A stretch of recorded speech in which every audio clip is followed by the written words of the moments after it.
The subject of this seminar is going to be Taoism, as contained in the teachings of Lao Tzu and Zhuangzi, who lived approximately 400 years or more before Christ, separated probably by 100 years from each other. And as is often repeated, Lao Tzu started out by explaining that the Tao, which can be explained, is not the eternal Tao, and then went on to write a book about it, also saying, "Those who say do not know, those who know do not say," because there's nothing to be explained. You must remember that the word explain means to lay out in a plane. That is, to put it on a flat sheet of paper. All mathematics is done on a flat sheet of paper until very recent times. But it makes a great deal of difference because this world isn't flat. If you draw a circle on a flat sheet of paper, it has an inside and an outside, which are different. On the other hand, if you draw a circle around a donut, the inside and the outside are the same. So, what we are first of all saying is that the Tao, whatever that is, cannot be explained in that sense. So it's important, first of all, to experience it so we know what we're talking about.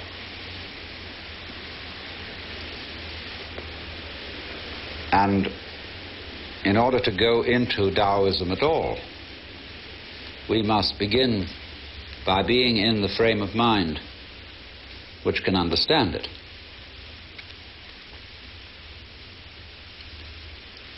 You cannot force yourself into this frame of mind any more than you can smooth disturbed water with your hand.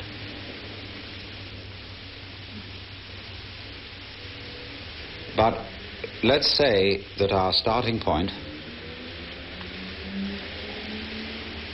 is that we forget what we know, or think we know.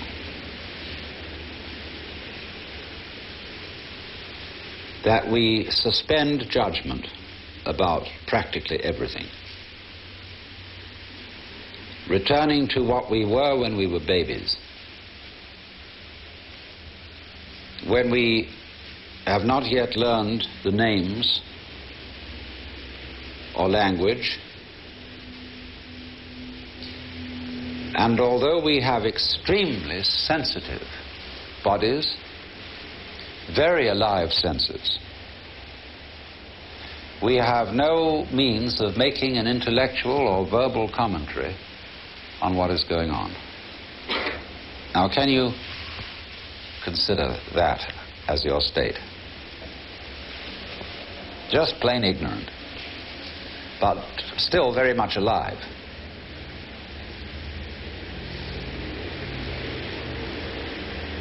And in this state, you just feel what is, without calling it anything at all. You know nothing at all about anything called an external world in relation to an internal world. You don't know who you are. You haven't even got the idea of the word you or I. It's before all that. Nobody has taught you self-control. So you don't know the difference between the noise of a car outside and a wandering thought that enters your mind. They're both something that happens. You don't identify the presence of the thought, which might be just an image of a passing cloud in your mind's eye, and the passing automobile. They happen. Your breath happens. Light all around you happens. Your response to it by blinking happens.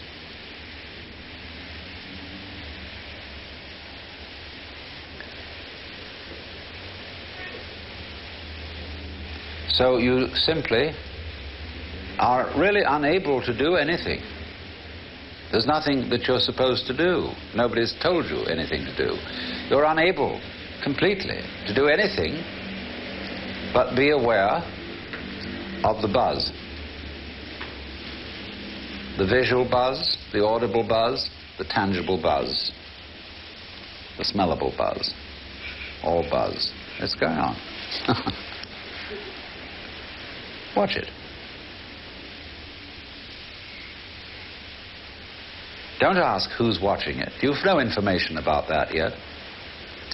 That it requires a watcher for something to be watched. It's somebody's idea.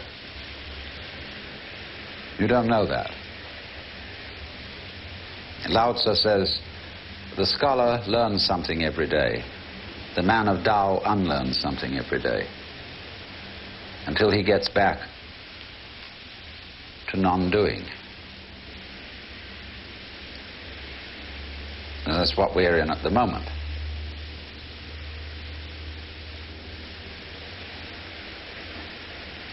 Just simply, without comment, without an idea in your head, be aware. What else can you do? Don't try to be aware. You are.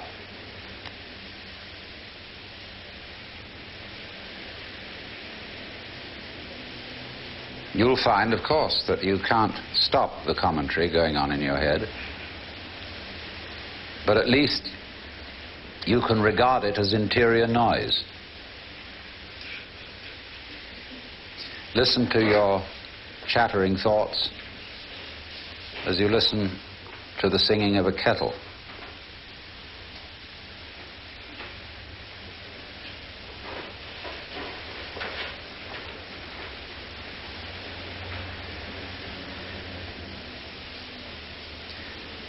We don't know what it is we're aware of.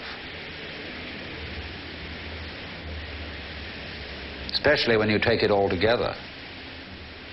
And there's this sense of something going on. I won't even say that. This, you see? This.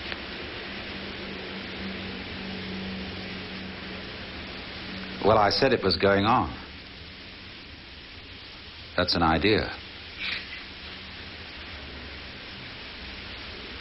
It's a form of words. Obviously, I wouldn't know if anything was going on unless I could say something else wasn't. I know motion by contrast with rest. So while I am aware of motion, I'm also aware of at rest. So maybe what's at rest isn't going on and what's motion is going on. So I won't use that concept because I've got to include both. And if I say, well, here it is, that excludes what isn't, like space. And if I say this, it excludes that. I'm reduced to silence. But you can feel what I'm talking about, can't you? That's what's called Tao in Chinese. That's where we begin.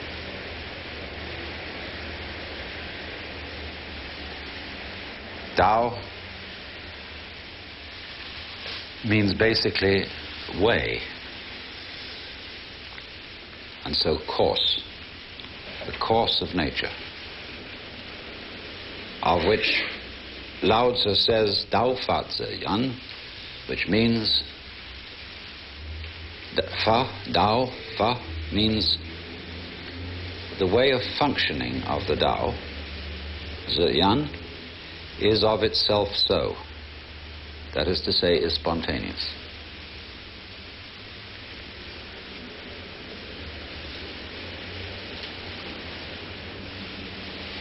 Watch again what's going on.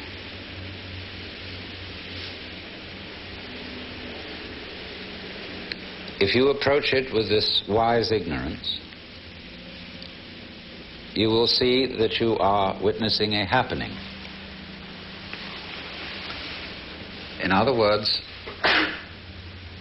in this primal way of looking at things, there is no difference between what you do on the one hand and what happens to you on the other. It's all the same process.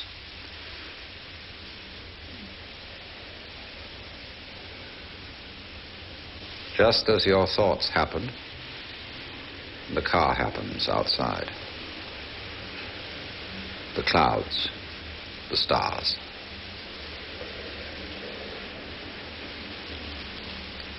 When a Westerner hears that, he thinks of fatalism or determinism.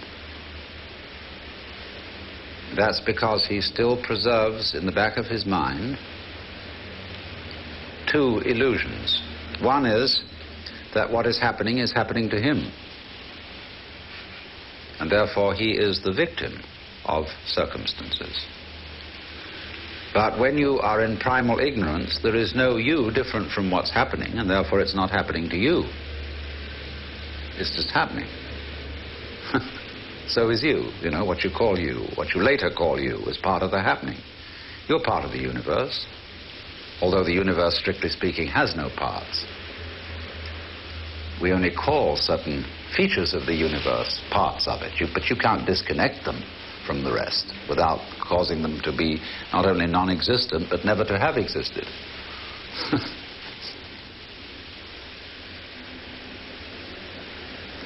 So, when you have this happening, the other illusion that a Westerner is liable to have is that it's determined in the sense that what is happening now follows necessarily from what happened in the past. But you don't know anything about that in your primal ignorance. Cause and effect? Why, obviously not. Because if you're really naive, you see that the past is the result of what's happening now. It goes backwards into the past, like a wake goes backwards from a ship.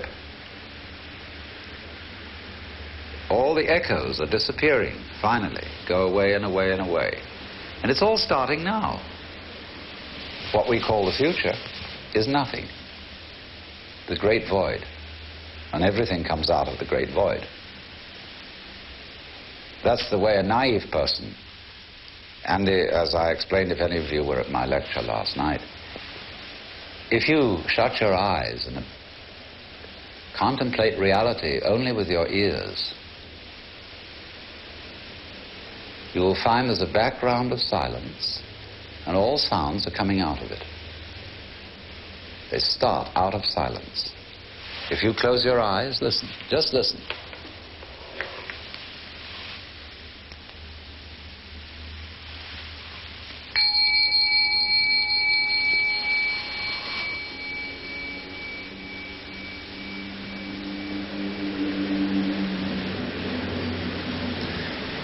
You see, the bell came out of nothing, floated off, and then stopped being a sonic echo and became a memory, which is another kind of echo, a wake.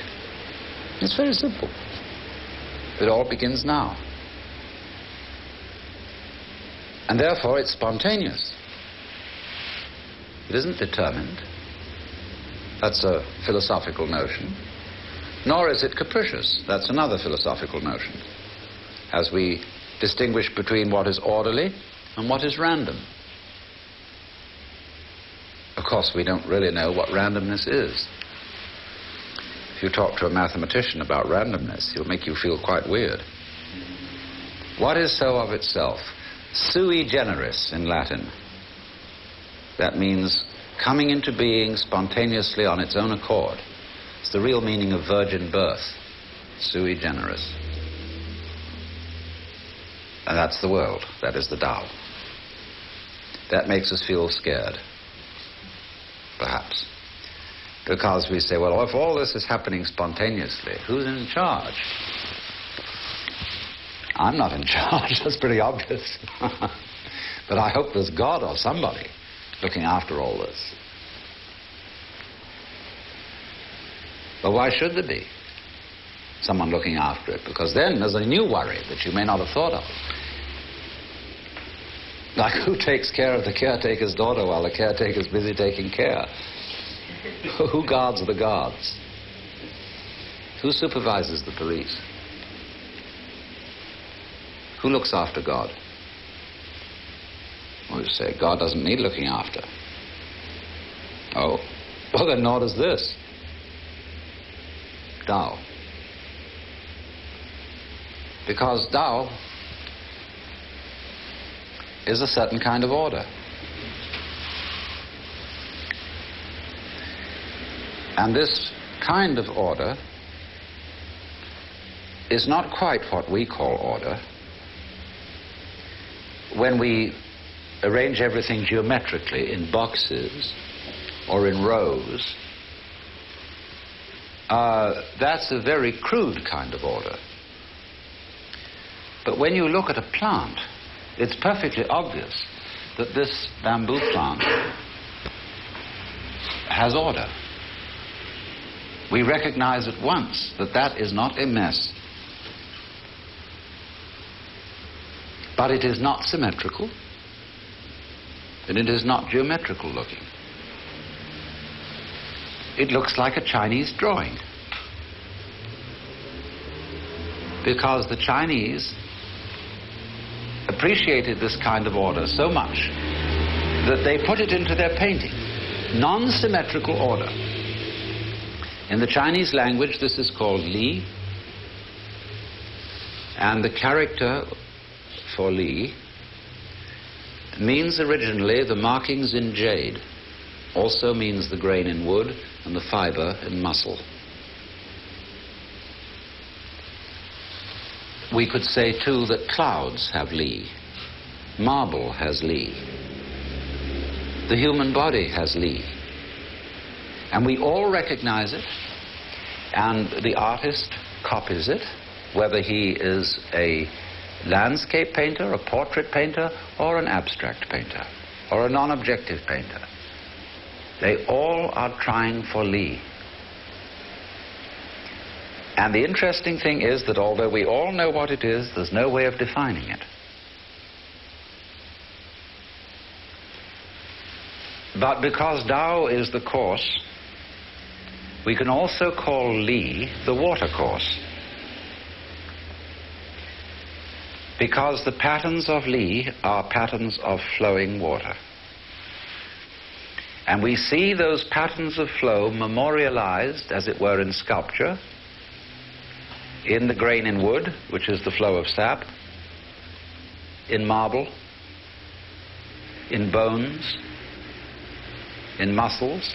All these things are patterned according to the basic principles, that is the Fa, Tao Fa, the Tao's principle of flow. There is a book called Sensitive Chaos by Theodor Schwenk, with many, many photographs and studies of flow patterns. And there, in the patterns of flowing water, you will see all kinds of motifs from Chinese art, immediately recognizable, including the S-curve in the circle, the yang-yin, like this. See? So, Li means then the order of flow. The wonderful dancing pattern of liquid. Because Lao Tzu likens Tao to water. The great Tao, he says, flows everywhere, to the left and to the right. Like water, I'm interpolating that. It loves and nourishes all things, but does not lord it over them. Because he says elsewhere, water always seeks the lowest level, which men abhor. Because we are always trying to play games of one-upmanship and be on top of each other.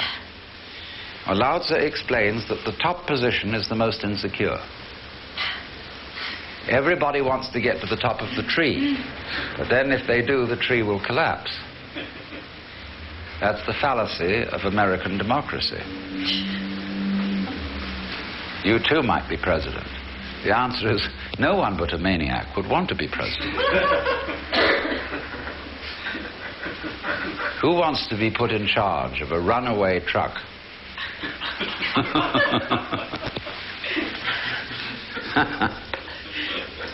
So, Lao Tzu says that the basic position is the most powerful. And this we can see at once in judo or in aikido, which are wrestling arts or self-defensive arts, where you always get underneath the opponent, and so he falls over you if he attacks you. The moment he moves to be aggressive, you go either lower than he is or in a smaller circle than he's moving. And you have spin, if you know Aikido. You're always spinning. And you know how something rapidly spinning exercises centrifugal force. So if somebody comes into your field of centrifugal force, he gets flung out. But by his own bounce. It's very curious. So, therefore, the watercourse way is the way of Tao. Now, that seems to white Anglo-Saxon Protestants and to Irish Catholics lazy, spineless, passive. And I'm always being asked when I talk about things, if people did what you suggest, wouldn't they become terribly passive?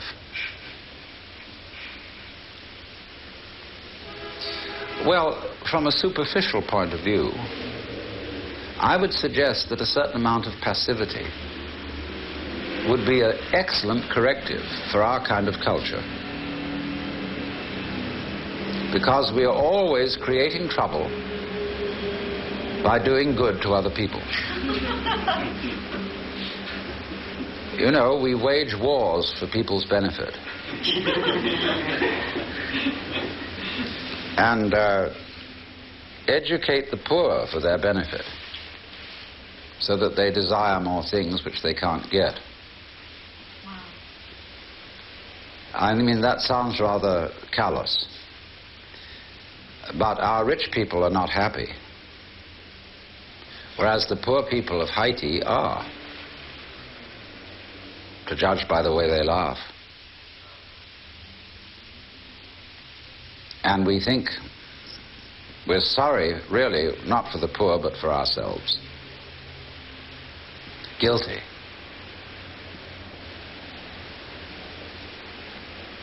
So, a certain amount of doing nothing and stopping rushing around would cool everything.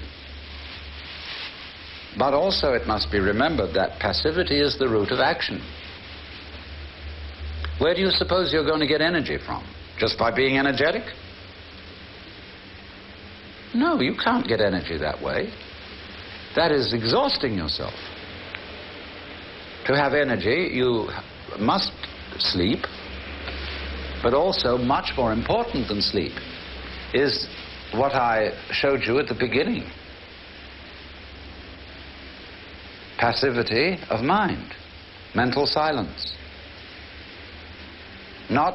You can't, as I tried to explain, be passive as an exercise that's good for you. You can only get to that point by realizing there's nothing else you can do. So for God's sake, don't cultivate passivity as a form of progress. That's like playing because it's good for your work. You never get to play.